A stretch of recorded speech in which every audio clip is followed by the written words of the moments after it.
Welcome to yet another episode of the Badlands Boys podcast. It's me, Nathan, joined by Anthony. How you doing? And Daniel. Bonjour. And we've got a creeper in the background, Fran, who might be joining us. We're not quite sure yet, but, she's welcome too. I'm just floating like a ghost. How appropriate for the brilliant segue of the episode. Nice one, thank you. So today we're going to be talking about ghosts and the paranormal, including like different stories we might know, encounters and the like. Which obviously we got to start with the base idea of what is a ghost. So in folklore, a ghost is the soul or spirit of a dead person or animal that can appear to the living. In ghost lore, descriptions of ghosts vary widely from an invisible presence to translucent or barely visible wispy shapes to realistic lifelike forms. Other terms associated with it are apparition, haunt, phantom, poltergeist, shade, spectre, spirit, spook, and wraith. And conveniently, a brilliant film from the 1990s called Ghost, starring Patrick Swayze, where he's, funnily enough, a ghost. So if you haven't seen it, I definitely recommend that one. So guys, let's talk shop about ghosts. Have you ever had any ghostly encounters yourselves? I know Ant's got a ghost who likes to touch him a little bit, doesn't he? Yeah, his name's Steve. He's got a soft spot for you, hasn't he?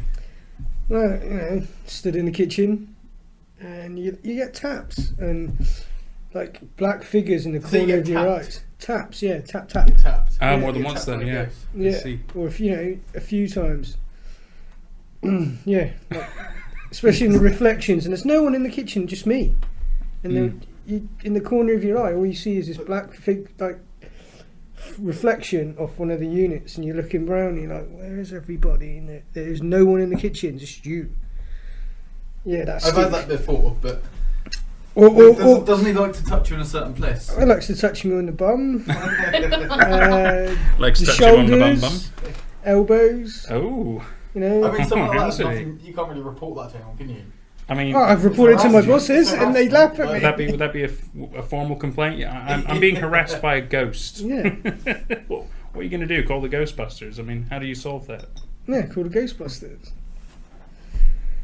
But yeah, he's not a bad ghost. I could be putting knives away somewhere or utensils. And he just gives you a gentle stroke. No, and you come back the next day, and everyone's asking you, where are those tools? Where are the utensils? Where's the knife? And you're like, they're in the same place I always put them.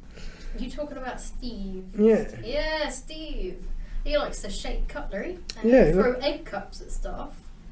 He lives in the kitchen. He doesn't visit the public. He just loves the colleagues. He likes to mess with us, and he tells us if he's okay with what we're doing with the hotel or not. Exactly. So I'm not the only one that's met Steve. No, Steve, I had similar experience to you as well. I didn't get touched because I don't think he likes me that much. But I remember I was standing in the back of the kitchen and I had a similar thing. I looked into the reflection on the sink and saw this black thing walking past. I thought it was either you or the other chef or whatever, but no one was there. There's also another one when we're in the drawing room, I believe, the bar area, isn't it? And something walks up and down. Because Pepe's always on guard when anyone's there. He will look up and down, and then he'll go. Yeah, there's running definitely around. something that walks around the bar and lounges, definitely. Yeah, because we saw some of that night. Yeah, and we've seen stuff on CCTV that looks like wisps kind of walking through. Really? So, and also there has been something on the bar chucked at a guest one time. It didn't hit them, but it was pretty creepy and had no reason to be thrown at a guest. So that, and I've seen Kilner jar. 2 Kilner jars were thrown off of the pass at a colleague, and there was no one around. It was just me and her at opposite ends of the room, nowhere near these jars, and they just flew through the air towards her. So that's Steve. That is Steve, and he had a penchant for poltergeisting her, but never hit her with anything. It's just it was always close, and it was always very nasty if it had hit. I reckon he might just be a bit overly playful. Yeah, he's very, very playful. I don't feel bad with Steve. I don't feel any bad vibes from him I at bet all. you don't.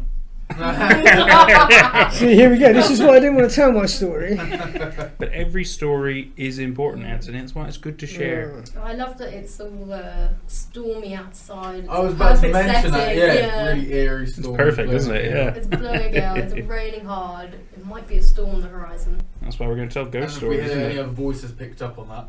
Oh, That's yeah. Fantastic. Yeah. Yeah. Well, then it's thrown in. That's another one. Get We've viral. also got a little girl who mimics people's voices.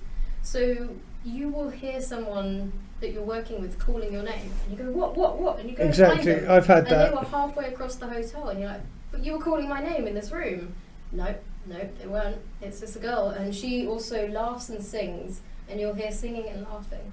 There's also two more that I've had. I've had the two twins upstairs on the two steps just up above You've us had now. two twins upstairs. Yeah. It's Does Johnny. Steve Yeah, know? I say it's shining. Does- Have you just been watching No. Don't get they that ask you to miss. play? Yeah, Did, do not get that. Does Steve know about this? No. Right, I'm up there on my own. Not pitch black. So I'm painting the walls. Oh, I'm there on my own. That's a in the euphemism. pitch black. Well, it's not really. It's, Shirt off. it, Patrick Swayze's behind him. it's pitch black down the end where I thought I saw these two, but where I was, it was all floodlit with the lights where I can paint. Yeah. And it's up by room 3 and 4. Yeah. Those two stairs Notorious. around there. Yeah. Notorious. So yeah, around there. And there was one time I went into a room without knocking, and it felt like someone poked me in the eye, and I was ill for the rest of that day. I raced that room done, and that was it. Ever since then, I always knock on a door, even if I know no one's there or not, just to make sure I do not have that feeling ever again. What's interesting about that place is that there's a specific room there, you said. Room 4, yeah. And 4 specifically. Housekeepers wouldn't even go in there and work in there before we got here because it was so scary. They felt so cold, bitter cold. Yes. Mm-hmm. I mean, the rest of the hotel could be boiling hot and you'd walk in there and it was freezing. And you'd shiver immediately. And so there was something really wrong about that. And most housekeepers that worked here would refuse to clean that room and do that corridor. So there were some brave people who had to do it every day. Me for When we one. came in, we did a little bit of like crystal stuff, which I'm sure Nathan might touch on later. It's like a separate episode. Yeah, really. it's a separate episode probably. But we did that, and now Following people can go episode, in there. yes. People who had never walked down that corridor, the housekeepers that refused to go that way, can now work in there. So that was interesting. But on the same side, just the room over, you've got there's a lady, kind of Victorian Edwardian style lady, who walks around the corridors. Is that the And one the with the room. black uniform and a white penny? And yeah. So- I see her now and again up and down by the So laundry. she looks very similar to the previous owner, who's called Joyce Nankerville. We think it might be her. She would literally be above us right now. So if it's Well, you, was that her room? yeah, that's literally where she would live and stay. That's her room. Well, if we hear some footsteps, we're going to check it out. So yeah, if you're here, hello, it's nice to meet you. We like her. She's very, very kind. She just looks about the place. She kind of almost just takes care of it again. But she's very nice. There's no issues with her.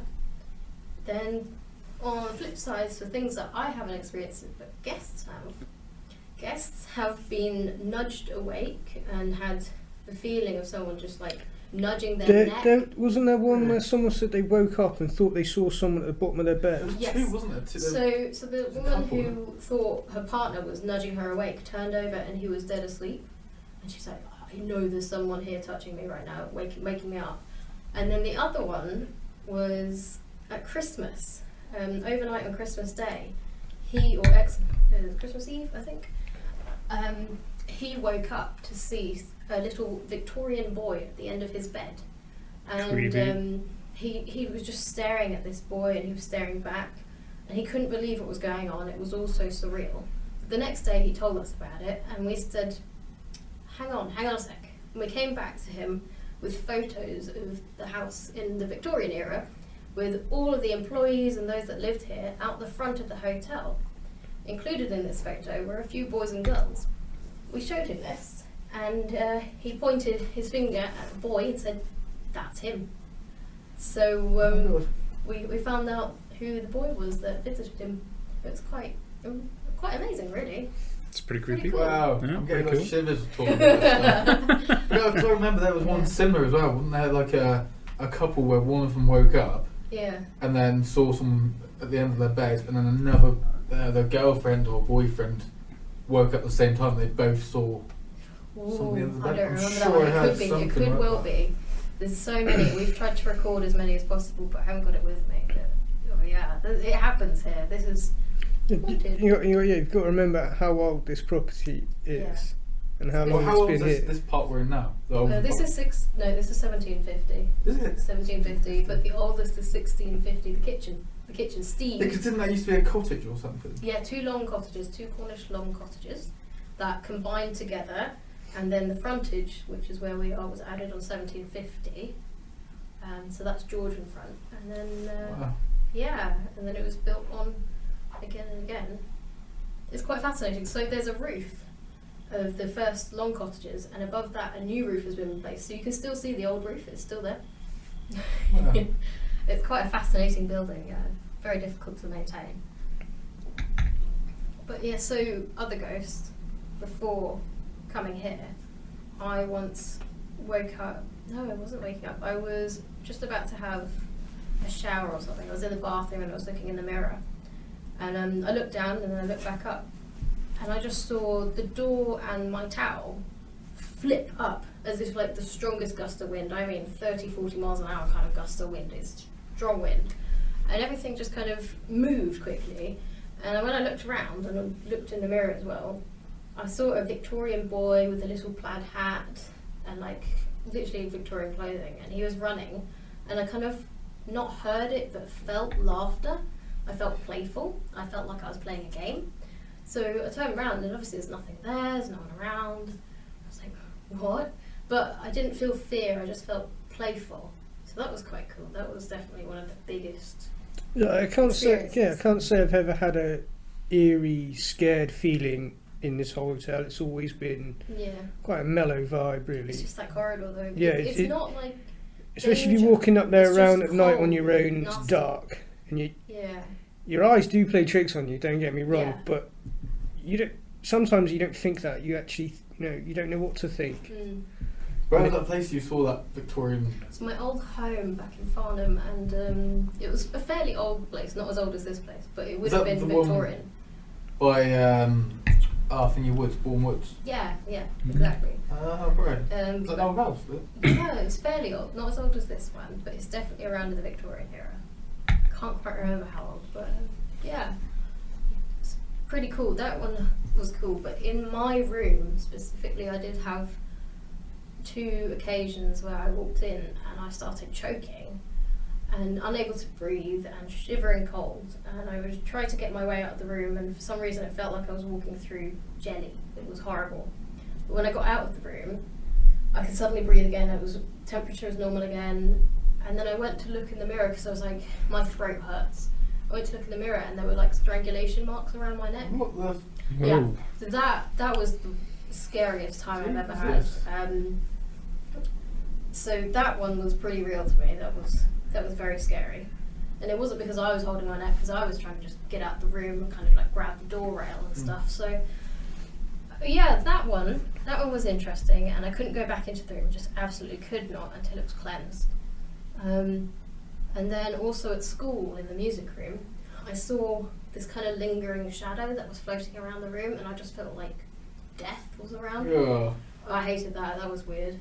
So ghosts for me, I'm a skeptic about things, but I also agree that things can happen. It's a good way to look at it. Very because they will keep logical minded. Yeah, but still open-minded. Yeah, absolutely so important. I believe people when they say it, because things can happen. I think it's not until you actually witness something yourself. Yeah, that helps. It helps with everything. If you think about it, if you've never experienced something, you'll never understand it until you do. Yeah. Exactly. And it's the same with ghosts. If you haven't experienced something, that's kind of... You can only take so much of it as truth. Yeah. Absolutely. And totally understand that. So yeah, interesting. That's very interesting. Thank you for sharing. I just stole everything. No. That's it's the whole point of this. Yeah, we're talking about your experiences and how you know anything about ghosts, and that was brilliant. That was fantastic. So thank you for sharing that. That was really good. I I think I had something similar to the couple who stayed here, that person who stayed here. Yeah. We said about sharing a photo. Because I remember when I was younger, I've told the story many a time, but it's literally like burned into my head now. Because when I was younger, about 7 or so, 6, 7, went down to my grand's house for like a Sunday lunch. And down there, I think it's about 400 years old. It used to be like an old inn, and there was constantly people going in and out of it and stuff like that. And yeah, about 6 or 7 years old. Just finished our roast, and I'm very much like, I'll have dinner or food, and I'm like, right, let's go. It's like, you know, we're done here now. Sounds kind of rude. And then I remember I kind of left out to go to the driveway before everyone else, and I was just standing on this like gravel carport, and I was just scanning the grounds because my gran had quite a big like garden, and taking it all in. And I remember I started looking up towards the higher levels of the garden because it's all staggered up, and I just remember being fixated on this one point for a split second or so, and then suddenly just saw this like figure standing there, but in such detail. This like old woman wearing this kind of like frilly like, well, she had a frilly pinny on, like really old Victorian dress, hair down just above like her shoulders, and yeah, this kind of bonnet on, and she was holding a basket in her arm. And I literally, you know, when you get to the point where you see something really scary or you're scared of something, you literally freeze. Yeah, yeah. Or you watch a film, like a horror film, and then someone gets really like startled and they just freeze and like every time I watch something like that, I'd be like, "What are you doing? Just run!" Yeah. But then when that happened to me down there in that kind of carport, I was like, couldn't do anything. It suddenly made more sense. So unknown, something like you've never seen before in your life, and then I was just really, really scared. Eventually, kind of mustered up enough kind of energy or whatever to scarp her as quick as I could. Ran into the front room, all my family were in there, and it must be really, really creepy for them, because I remember my mum's looking at me and going, "Are you okay? Like, you look like you've seen a ghost." And everyone went quiet when they said that, and I just nodded my little head. And then everyone in the room kind of like leapt out the seats and was like, what do you mean? What happened? And then I told them that. And I didn't go down there for about 2 years or so. 2-3 years, because I was so scared and like worried about it. And then one day I remember my dad getting a phone call from my auntie, and Dad said to get me down there. He was like, "Would you mind coming down, because I need a hand doing a garden, like, you know, we need to get it done, whatever." So I was like, okay, I'll go down. So I braved, you know, manned up at the age of 7 or 8, 9, 10, and went down there. And as I walked into the kitchen, I saw my auntie standing by the next to this table. And there was a book face down, kind of like, you know, when you open a book up and you put it face down, like that. And I walked in, she said to me that, she was like, "Oh, I know it might be hard for you to talk about, but can you just describe exactly the woman you saw and like where you saw her?" And I was like a little bit worried. I think I started crying a little bit, and then eventually started like describing her in much more detail. And pointed out, you know, the basket, the long hair, the kind of like bonnet and frilly apron and all that, and like just the details of everything, and it like, when I told her that, my auntie and my dad, they both looked so just confused, and she turned the page over and pointed to this picture and was like, "Was that the lady you saw?" And I kind of peered over, and it was exactly the woman I saw, without a doubt. Dang. And read the kind of little story about her. And it was in a book about Mingoose and Porth Tower. And I can't remember what her name was. I think it was like Elsie or something like that. But apparently, back then, the garden used to have like a public footpath running through it. And it used to be like a slanted field at an angle. Oh, right. And apparently this woman used to walk through the field carrying this basket full of like treats and sweets and all that in the shopping. And then give sweets out to like kids and like children. Oh my So God. that just linked everything together. Like the fact so I cute. saw her as a child, Wow. she had this basket, everything tied in, and at that point, because I was like a tiny bit older, that then like perked my interest up in all the paranormal stuff. And yet, as Fran mentioned a second ago, like staying slightly still skeptical and kind of open-minded about everything, not just rushing to the conclusion like that's paranormal. I think now having seen something, it kind of backs everything up. As But much now as I'm it freaks interested you and out. I find out more about it. So Nathan or Anthony? So I think for me, when it comes to the whole idea of the paranormal and stuff, when I was growing up, my mum's always loved horror films and like really spooky stuff and ghost hunting and things, and I was like, oh yeah, it's really cool, you know. But being like a kid or even a teenager, I was like, you know, I don't really fully understand it. You're just kind of like, oh, it's scary and oh, it's spooky, and you kind of go with it, especially if it's your parents. My dad loves those things as well, but he is far more terrified of them at the same time. Like he watches a scary movie and he jumps, even if it's like The Shining. Like he will jump. Like he's like, oh, I can't do it. It's like, I love this stuff. Oh, I can't do it. And so my mum's always like, oh, we got to go check out Winchester House. We always got to go to like this place and that place, like all these places that are haunted and things. And one day they finally we went to Florida to the St. Augustine Lighthouse. The only reason I remember it really, really well is because my parents were both very excited about it. It's got a notoriety for being haunted. And, you know, we go on the typical ghost tour. I don't know, there was like 20 people of us going on this tour. Take in the lighthouse. There's like a massive spiral staircase that goes up, and they tell you, oh, okay, well, you know, so-and-so died here. A lot of the information was just like fluff, like typical crap. And like, oh, okay, well, up here there's a really heavy bucket. You can't accidentally kick it over. Like, it'll sometimes move and make a noise. Like, it's really loud. You will know if it moves. But it's true, you couldn't just like kick it and it would move or fall over. Like you had to really mean to push it over or something for it to move. It was a big heavy bucket. There was like a window that would rattle and stuff, and then I think the top door hatch would sometimes open, but it's like you had to really mean to open it. We all were exploring, you know, trying to get our own footage and everything. The only thing that happened while we were in that lighthouse was, yes, there was a big loud bang. We're pretty sure it was the bucket. Nobody saw it. So for all we know, somebody just played a prank, did something really loud, and everybody just kind of like, ooh, spooky, but nothing else happened. So for me, it was you know, it was cool, but still quite disappointing, because I was like, oh, you know, I like to get my own experience. I like to get my own, you know, realization of like, oh, okay, there might be a lot more truth to this than, you know, just the stories or just the films, or you see people on the internet go off ghost hunting to different like locations and they get like all kinds of stuff happening to them. And I'm like, I've always wanted that experience at least once in my life to really be able to grasp and go, okay, there is definitely some truth to this. I'm not sure how much truth, but there is something to it. But I've never had my own proper real experience where I've said, you know what, yeah, I 100% believe in it. That is a very interesting point, that people who are very kind of closed off and not open to the experiences, not ready, not good with their intuition, they won't experience things so much because maybe they're too skeptical, they're too closed off, or they just, they don't have that intuition. Whereas there are people who will train their intuition to then connect stronger to this other world, they call it, and then they start to experience more. When I was younger, I was quite interested in kind of spiritual or intuition. I really, really wanted to build my intuition because I was quite good at like knowing things before they happened.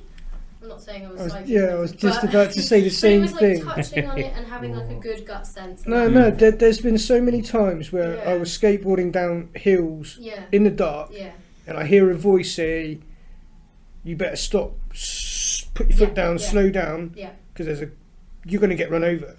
And I do that instantly, and there we go. There's a speeding car goes straight past me, and I'm like, "Oh my god! Could I know how can I explain that?" It's not just through skateboarding. It's sometimes I could just be climbing. You know, like we're going on walks, and I get this voice that says, "No, go off this way." He just goes off on his own. I cannot explain why I get that feeling, or we've asked him 1,000 times where he goes, and it's true. Every single time he's like, "Oh, something pulled me that way," and we're like, "What? What do you mean something pulled you that way?" I wanted to hone that skill of listening to intuition and having it and knowing as much as I could. I really wanted to hone it because I knew I had quite a good intuition. My mum's always said I had a guardian angel or something looking over me anyway, trying to keep me safe in those situations where I was skateboarding in a pitch black, going down hills and things like that, where I should have not been doing those things. If you can't tell, Anthony is a bit of a rebel. He's a bit hardcore. He loves doing things in the pitch black, like painting. I'm Batman. And dog.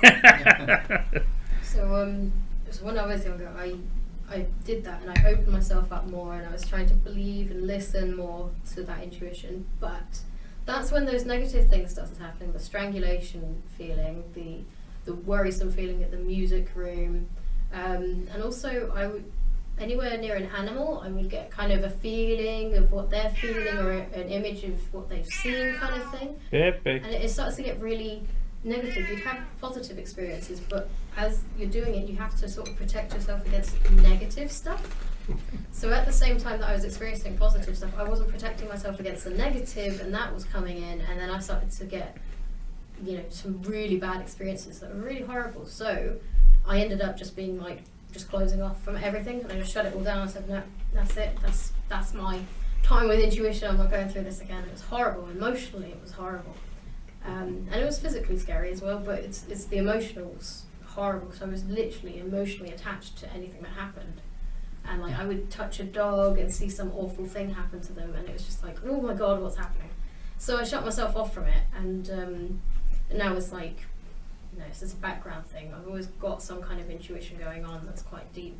And like you say, like when I'm driving, I'll know that a lorry's coming, even though a lorry never comes down this road. Exactly. Like, it's just stuff you know. Like I said, it's hard to explain it unless you're with me at the same time. And you, like I've had like races, you know, like slalom races down hills with friends before in a situation, and I've instantly stopped or pulled back, and they've overtaken and they've had an accident or they've fallen over and stuff in the same line I was going.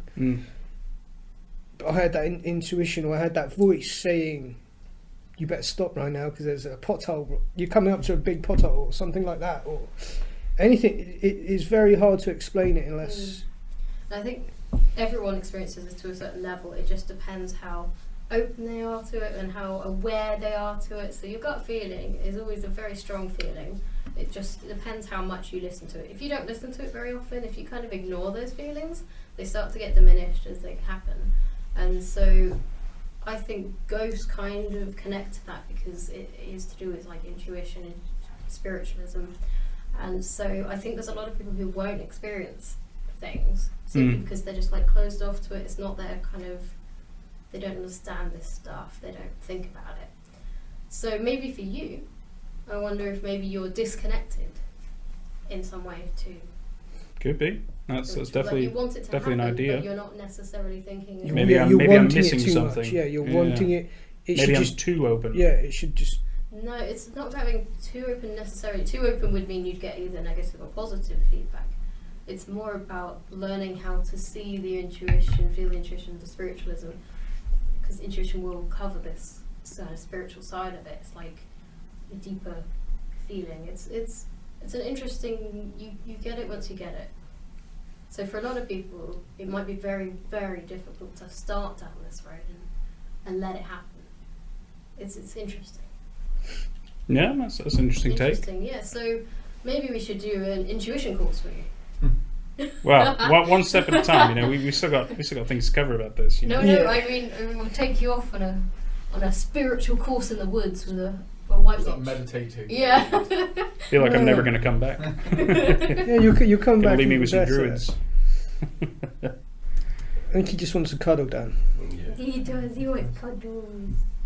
Right. So another important thing we need to talk about is obviously there are different types of entities, spirits, however you want to term. I was going to say terminalize, but terminalize is definitely not the right kind of word. However you want to describe these manifestations.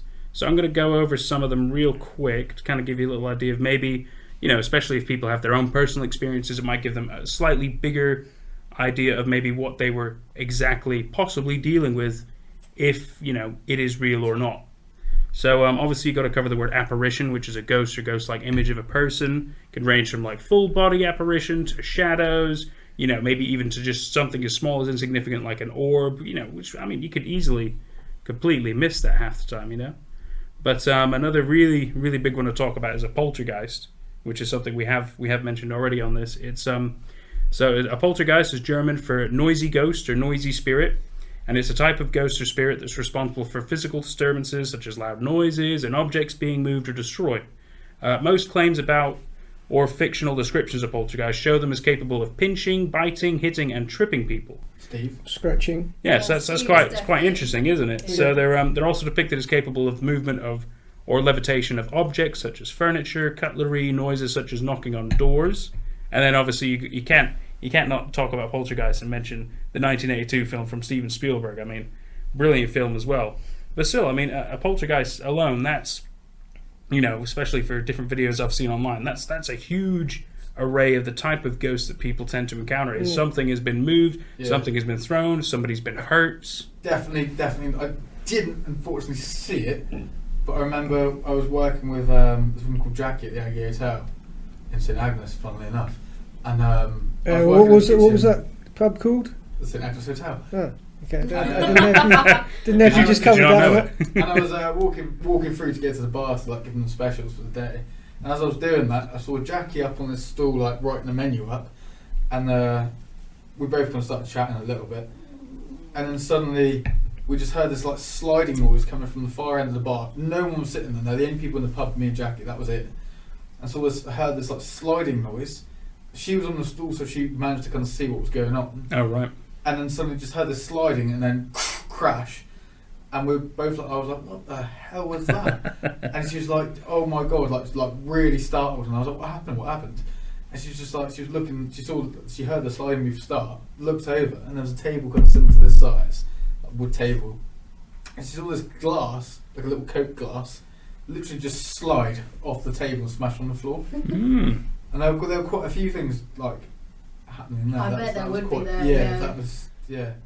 Yeah, I've always liked the idea of the poltergeist activity, especially because I know for me, I love watching ghost hunters, or I think you've got different YouTubers online who are in Arabic countries or Asian countries, and they'll go check out abandoned pretty much anything, houses and stuff. In the Arabic countries, they're mostly hunting for jinns, which another thing we'll talk about in here, and they do a lot of poltergeist based activity, but they're a lot more malicious basically. And then a lot on the Asian spectrum, they have different kind of creatures they're looking for. I think they're called yokai or yurei, which is another one we'll talk about in a moment. And it's just interesting to see that that there's always some form of ghost in almost every single kind of country you can imagine. But obviously they all have different terminology for it. They have different ideas of what they look like. And weirdly, especially when it comes to various footages that you see and stuff, a lot of their things do kind of weirdly match up based on the folklore that they have specifically for their own country. So I think it's quite interesting when it comes to... I just remembered the creepiest kind of ghost happening I've ever thought of. It's after a tsunami in Japan, and there's this entire village and area that got wiped out. Oh yeah. And people started to return after quite a few years, I think. Started to return home. They wanted to live in their own village, and they returned home. But at night, they would find people walking the street, lost, confused, and maybe wearing wet, soaking, dripping clothes. And they would knock on people's doors and say, where's my home? Have you got some clothes for me?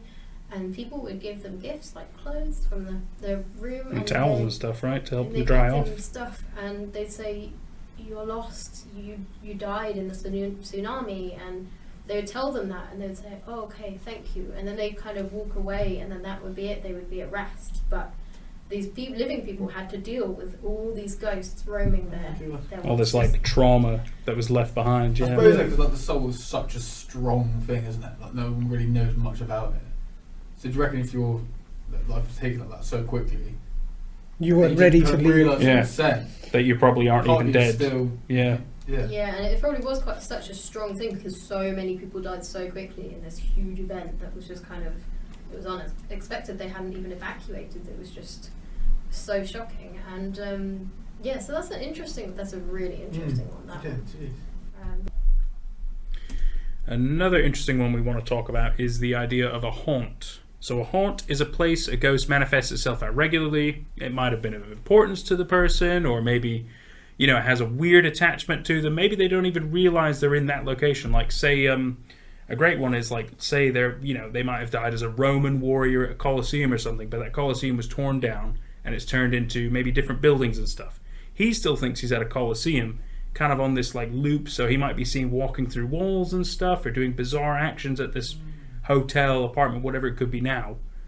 It's just very interesting to think about the idea of a haunt. Apparently linking that thing to this other theory I heard, apparently certain objects or certain things, like a stone, a piece of, like, or a tree or something like that.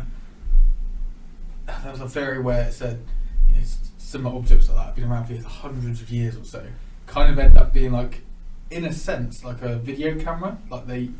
All right, it almost captures a moment in time. Yeah, moments in time and stuff. Exactly, haunted. Yeah. Yeah. I know what you mean. I've definitely heard that theory too. I think it's like where then things get played over and over. Yeah. Seeing the same sort of apparition, same time, same place. Yeah. Or there's like ones that can get possessed. Like I think one of the most famous ones is the Annabelle doll over in the States. They got captured by the demonologists. I completely forget the name, which is terrible, but from the Conjuring film and stuff. And they've actually got it in their Bizarro museum, locked up in a case and things. And it does move and do things. Apparently, it can like murder people.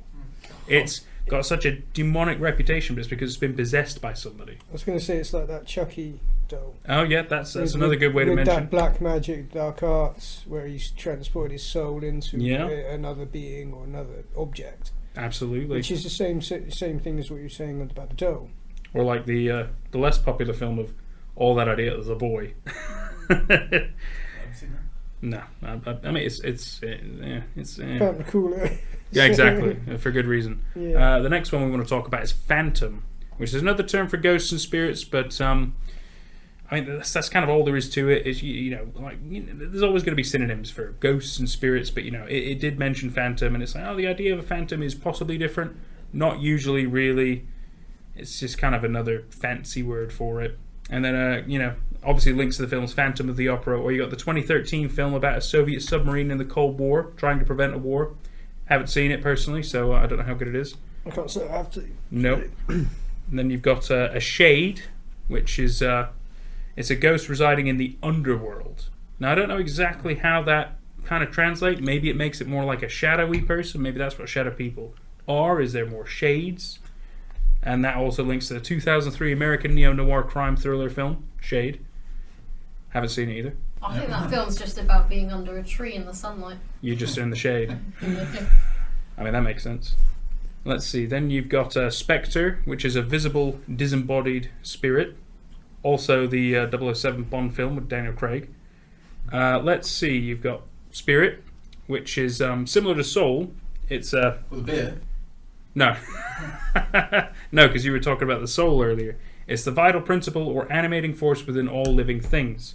The concepts of spirit and soul often overlap, and both are believed to survive bodily death in some religions. And spirit can also have the sense of ghost, i.e. manifestation of the spirit of a deceased person. It's also often used to refer to the consciousness of or personality. There's also the 2002 animated film about a horse. There's also alcohol. Yes, spirits, that's right.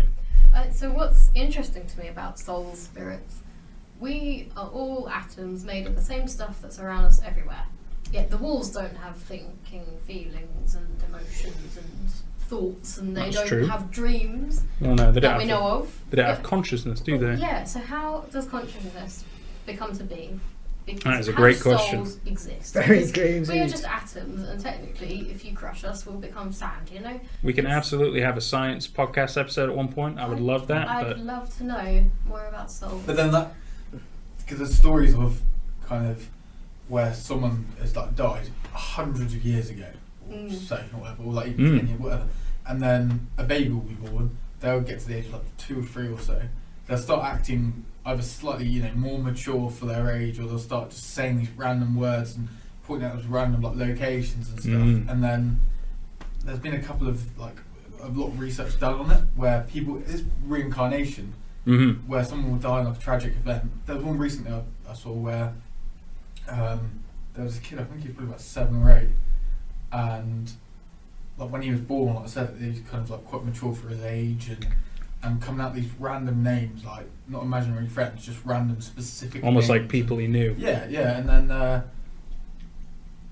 they got this scientist in to do some tests on him and ask him a whole huge range of questions where the only answer had to be specific for them to say yes or no, this is happening. And they were asking him addresses, with postcodes, all that, and asking him about certain surroundings around where this so-called house he lived in was, and out of every single question, him and a load of other kids who had the same kind of thing were answering all these questions perfectly, and they all linked together, and all the names that they kind of mentioned previously all popped up, and then they were able to trace like that kind of friendship group or the family, and again everything linked together. And there's been so many cases of that, like kind of reincarnation, and so that then gives more kind of, I guess, proof that the soul can live on. The soul can kind of absolutely. It's not the first time I've heard. I think I've heard that same kid story as well. Yeah. I think they also did it with like pictures as well, and they were able to point out like, oh yeah, that was the building that I worked in or something. You know, There's another one which was like I saw this one a bit younger. There's another kid who had something similar, and I think it was on the news, and his mum said, "Oh yeah, our kid said Johnny, because that's a typical young man's name, Johnny boy." Johnny boy. He apparently was kept on drawing all these pictures of a certain house, and had all these details of like there were like 3 dogs he drew outside of it, and then like a couple of people and all that, and like a certain, I think it's like a green fence or red fence, and I think the house was red as well. And then started all these like drawings which were really specific if you looked at it in more detail. They all had the same kind of house name, and he even like underlined them with an address. And his mum and dad were like, where's his house? And he was like, oh, it's in Wales. And then they were like, oh, what village or where's it? Where in Wales is it? And then he pronounced this like tiny little, the small village, but had a huge Welsh name. Pronounced it that's Wales, all right. Perfectly, like he was like a local from there. Wow. And then again, he kind of came up with all these names of like his previous family, what he used to do. And then when they kind of traced it all, everything again linked up, and that's crazy. It's all of it. That is absolutely amazing. What stories, really man? Cool. The next ghost type we're going to talk about is a spook. Now, this obviously it sounds like a joke, you know. Obviously, I mean, oh, it's a spook. Oh, I've been spooked, you know. But it is another synonym for ghost, or funnily enough, a spy. And there is the Spooks film, Greater Good, 2015, with Kit Harington in it, which is, funnily enough, a spy film. I know, all of these link to a film. It's fantastic. Then we go into a bit more angrier territory. We're talking about a wraith, which is usually an angry spirit. Sometimes they're vengeful, like the reason they're still on this earth is because they have revenge. You know, they have something they have to do. It might be like getting revenge on a certain person, or like, oh, you know, I think another good one is La Llorona in Mexico. She drowned her own children.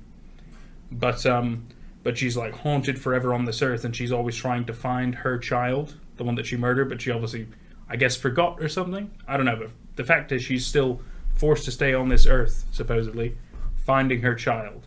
But she never will because she killed it. So that's quite interesting. There's also the 1986 sci-fi thriller with the same name.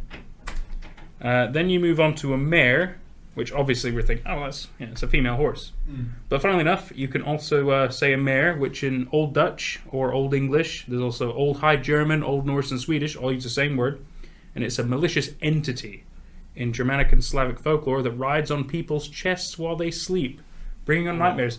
Almost like sleep paralysis. Yeah, sleep paralysis demon. That's right. I've had that before, and that is the most horrific. It is quite awful, isn't it? Yeah, I remember being like a little kid, and mum and dad's like house, and I said, literally, I remember being like asleep but awake. It really feels like you're awake. Lying on bed, and I could see, not in detail at all, but you could just, there was like a thing telling you like there's something horrible in the corner of that room, in the dark and the shadows, like the shade. Yeah. Thing, yeah. And it was like I was telling it to, basically, like shouting, and I couldn't move my body at all, but I could see it there. It was just like lingering, like letting me know it was there. And like you said, it feels like someone's pinned you down on your chest. You can't. Yeah, it literally feels like you can't do anything. Horrible. Like, I mean, you can barely breathe. Even I know. For me, I've had a level of sleep paralysis. I wouldn't say that I felt like there was an evil presence, but I've definitely had, I think, maybe 1 or 2 nights in my life where I've woken up kind of in the middle of the night. I'm in like a weird cold sweat. I can't move. I can hardly breathe. Like, everything's all clenched up, and like, you know, I can like look around. Like, that's it. That's all I can do, and it probably lasts about 5 minutes, and all of a sudden, just I'm good. And it was the strangest thing. I'm like, well, you know, for all I know, maybe it was a mirror. Maybe I just couldn't see it. You know, I mean, I can only really move around so much. For all I know, maybe there was something there. How am I supposed to know? Maybe I just couldn't see it. It's quite interesting to think that a mare, something with such a silly name, could be so terrifying. To the point where you're literally paralysed and cannot move. I mean, that's just awful, isn't it? The next one we're going to talk about is a banshee. Now, a banshee is an Irish term, and it's a woman of the fairy mound, or a fairy woman. She's a female spirit in Irish folklore who heralds the death of a family member, usually by wailing, shrieking, or keening. Her name is connected to mythologically important tumuli, or mounds, that dot the Irish countryside, which are known as a side, or singular sid, in Old Irish. Now, I know, obviously I haven't really heard, I've heard people scream weird stuff in the night, but that could be just because, like, they were on drugs or something, who knows, maybe they were having a weird trip, or they were just, maybe they completely lost it, who knows, but I haven't heard that recently, so I can't say I've met or encountered a banshee, but I've definitely heard weird things in the middle of the night, like screams and things. Oh my god, you just reminded me of one. Oh, I was up at the mezzanine in our old house, and it was kind of on the side of this wooded path. It wasn't a footpath, but it was this path in deep woods. And there was one night, and it was full moon or something, and there was just this howling scream, and it sounded like a girl in trouble, and I was like, oh my god. And I was trying to work it out, trying to look out the window, see if I could see anything, hear anything, and it was quite a prolonged scream as well, and I was like, what is going on? But nothing happened after that. I didn't see anyone, didn't hear anyone, there was no more rustling, there was no nothing. So I kind of just gave up on it, but it was so freaky. It was really freaky, like a banshee would scream it almost, but yeah. Ooh, I don't know. To this day, I don't know what that scream was. Could have been a banshee. I will never know. Could have been. My neighbours could have been dodgy. Yeah. They obviously, like, I remember walking back from my mate's house in the really late at night when I was like 11, at like 6 o'clock in the evening. And, really late at night. Really late. So like, yeah.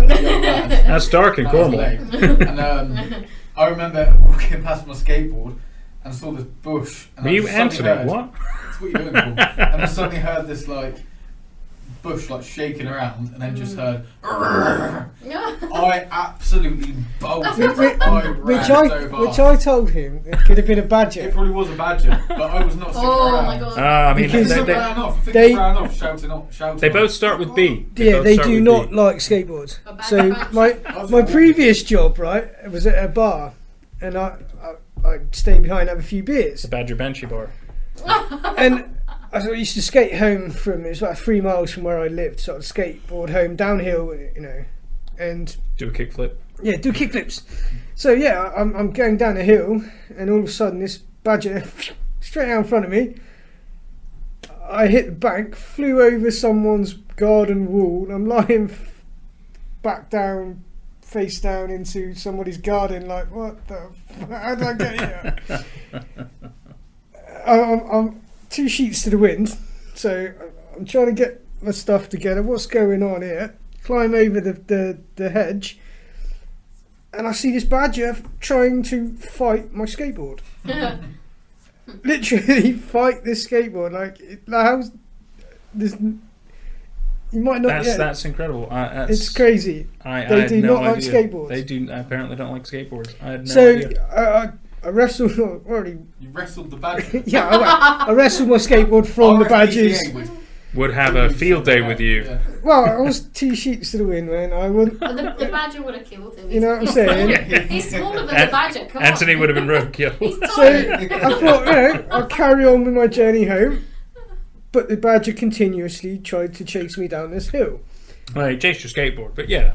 Well, yeah. He didn't see you as a threat. I don't know what it was, but tiny ant is fine. But the skateboard. Big mean skateboard on wheels. The noise, yeah. So yeah, badgers aren't very nice. Nor to skateboards. No. Well, I mean, that's. I think you should write that into. I guess a zoo. I don't know who you would write that to, but somebody needs to know that badgers are not nice to skateboards. Oh, badgers. Mortal enemies. Yeah. My dad had a badger experience. He heard something coming through the cat flap and thought, that's weird, the cats are in. So we went to have a look, And I saw this black and white thing and then just ran out screaming to my mum, "Oh my god, there's a badger coming through the cat flap." And she was like, what? And she gets up, she goes to look at the cat flap. This little black and white pussy cat comes in, like, meow. And she's like, it's just the farm cat from across the road. He's like, no, I thought it was a badger. Big mean badger, scary. Can use cat flaps, advanced. They so smart now. It was quite a funny story, that one. I wasn't there, but it was funny. I love how ghosts can bring us together with badgers. Well, how about that? Like I said, He works at the blah. Oh, that's right. Banshees and badgers. Yeah. That's what it is. Banshee Badger Bar. Banshee Badger Bar. The new For tongue Bantony. twister. Badland Boys Good old Banshee Bantony. Badger That'll be one day. That'll be a pipe dream for us. That'll be great. Now, why is it called the Banshee? Why is it called the Badger Banshee Bar? Oh, we got a story for you. The next ghost type we're going to talk about is a Revenant, because he's not quite a ghost. So in folklore, a Revenant is an animated corpse that is believed to have been revived from death to haunt the living. Almost like a zombie, right? Whenever I hear of it, I just think it's like an old priest going around giving out little like verses from the Bible.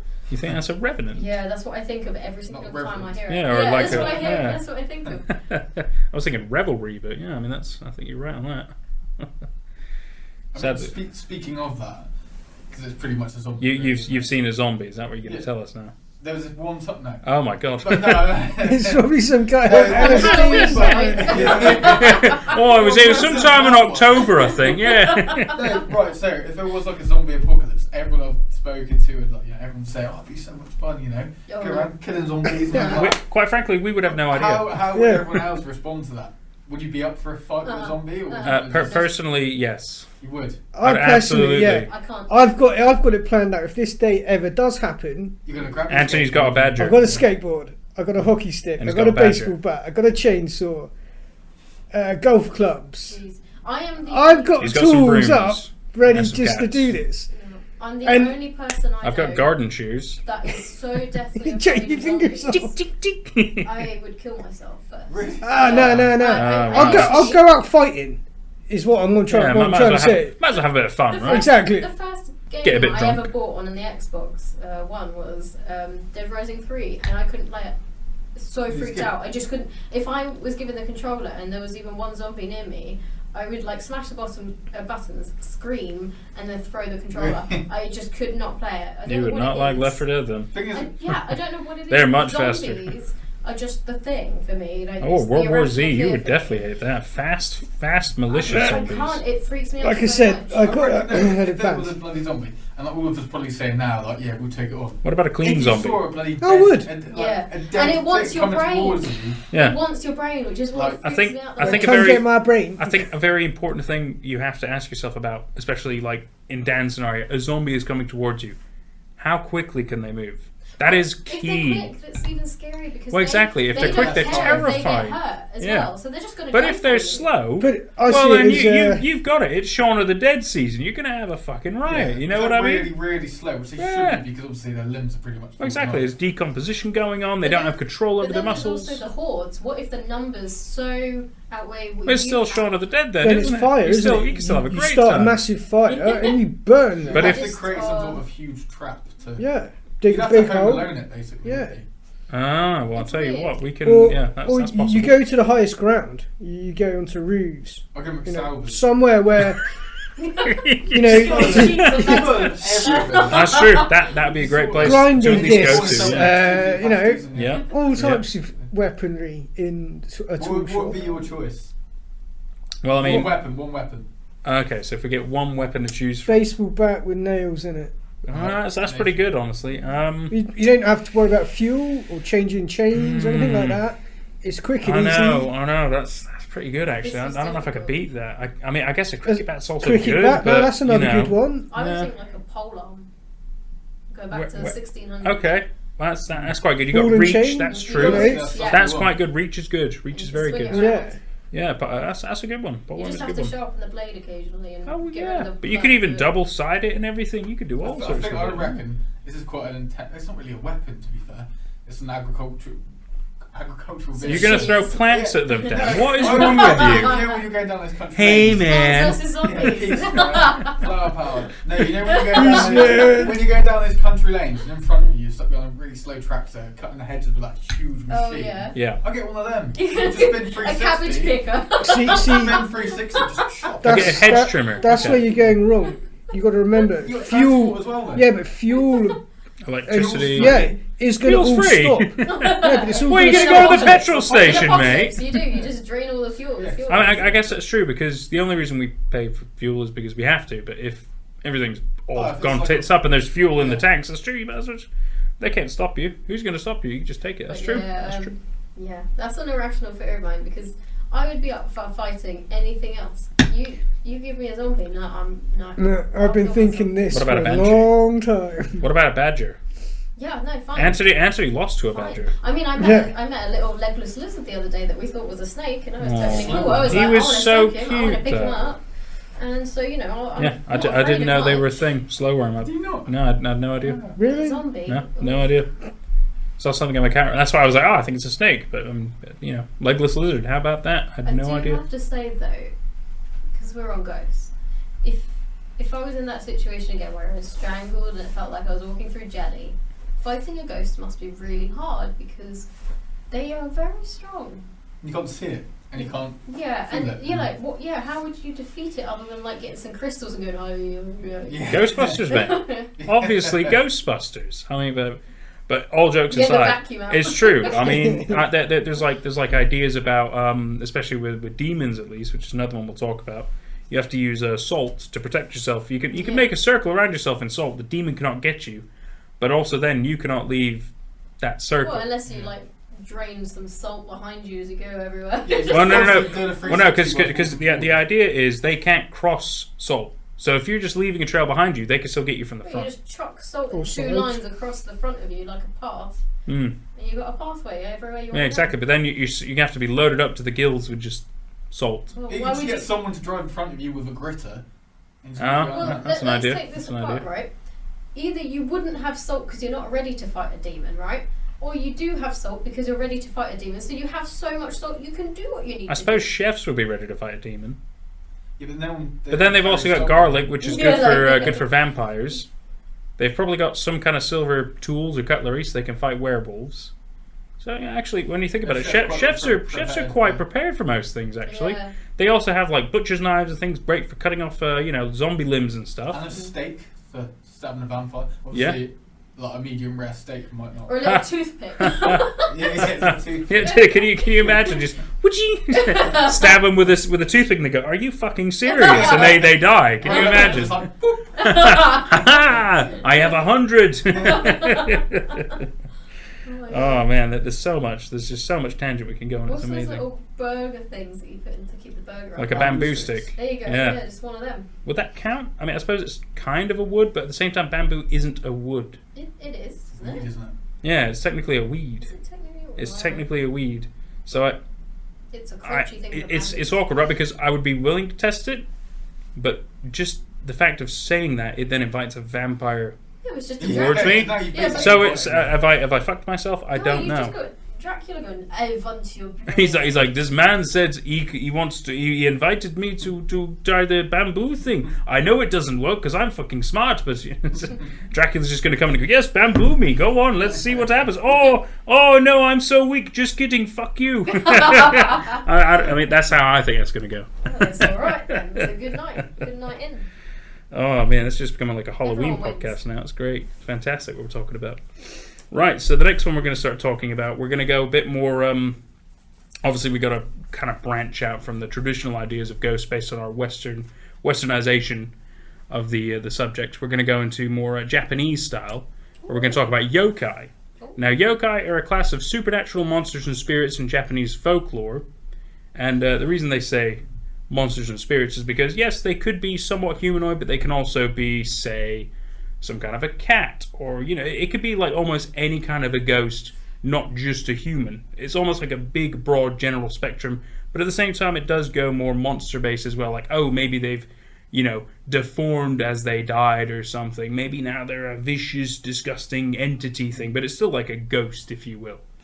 which I was like, well, that's quite interesting to think about. The idea of like, maybe something horrific happened to you as you died, and it has forever formed you into something different.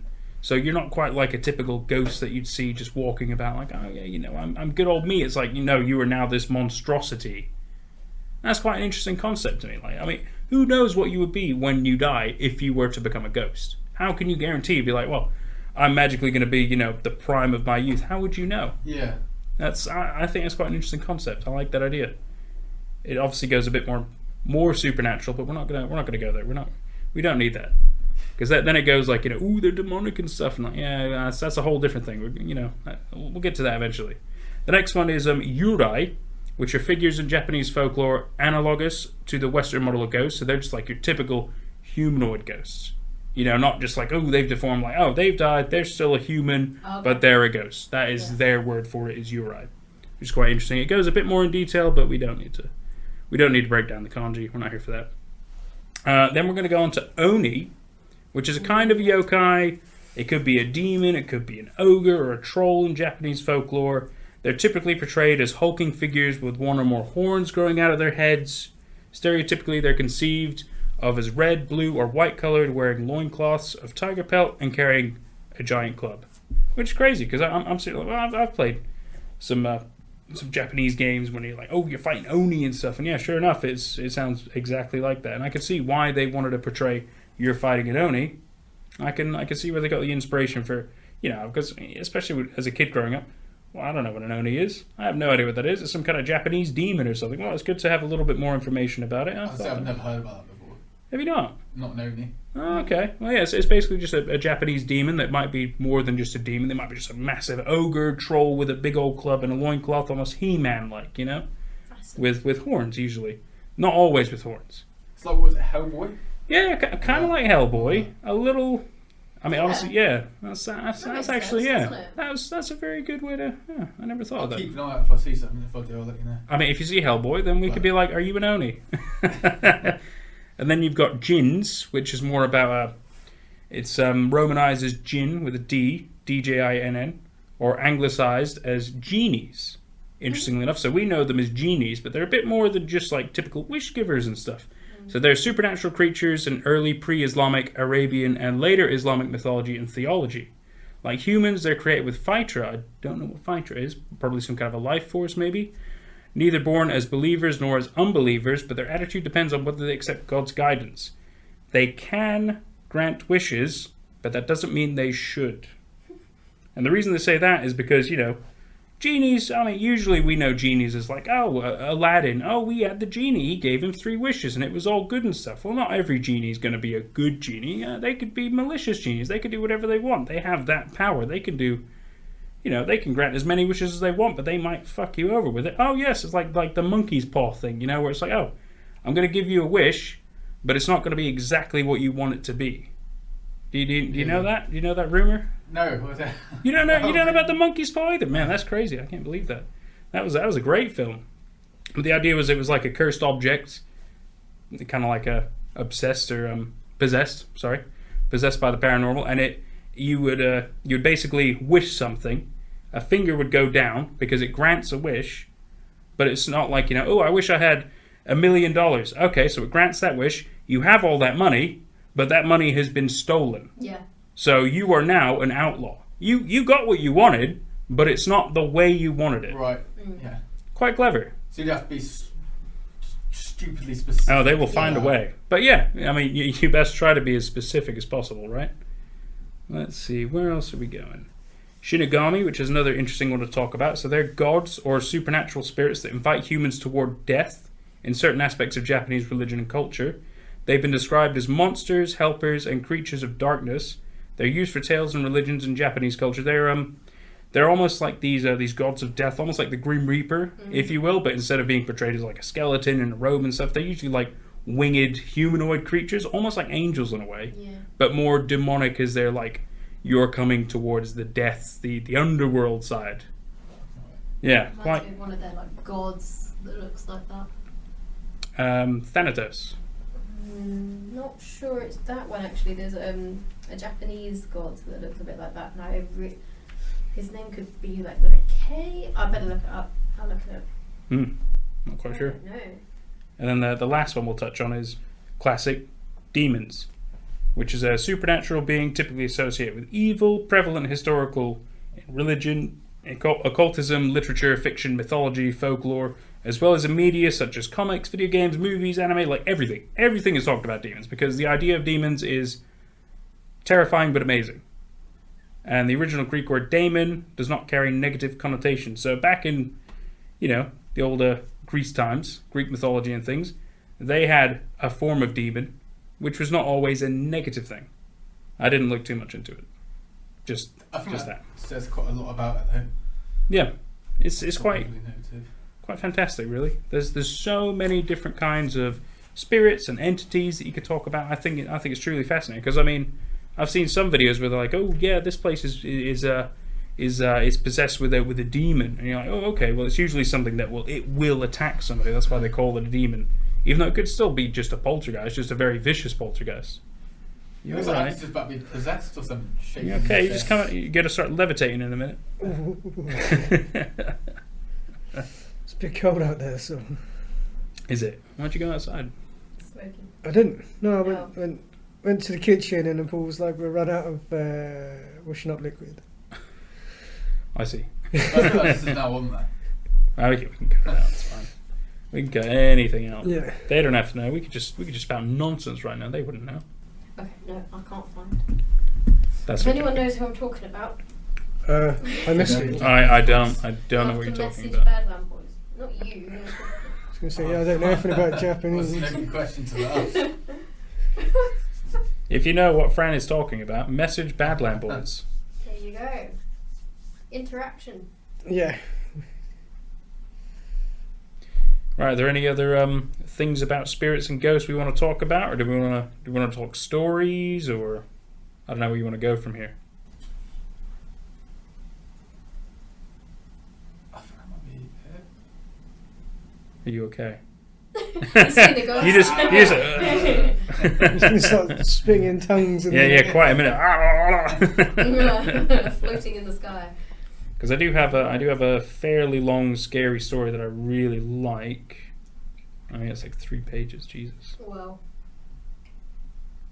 I could say that in this one. I could save it for another one. We have options. Oh, my Zoom has changed. Sorry, just give me a sec.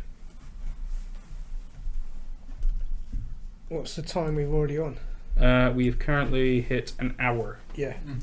I think, an hour is long enough each podcast. I think it's pretty good. We can always save it for another time. Yeah. Do a story one. Exactly. Yeah, we can do like a 2-part, couldn't we? Yeah, absolutely. I will say goodbye because I have some chores to do. Thank you for your time. And thank Very you for much joining us. Thanks for listening. Goodbye. Thank you for tuning in for another episode of the Badland Boys podcast. We will have another episode out to you before we even know it. Probably with more cool stories. Maybe a little less information descriptions this time. Take care, guys. Bye.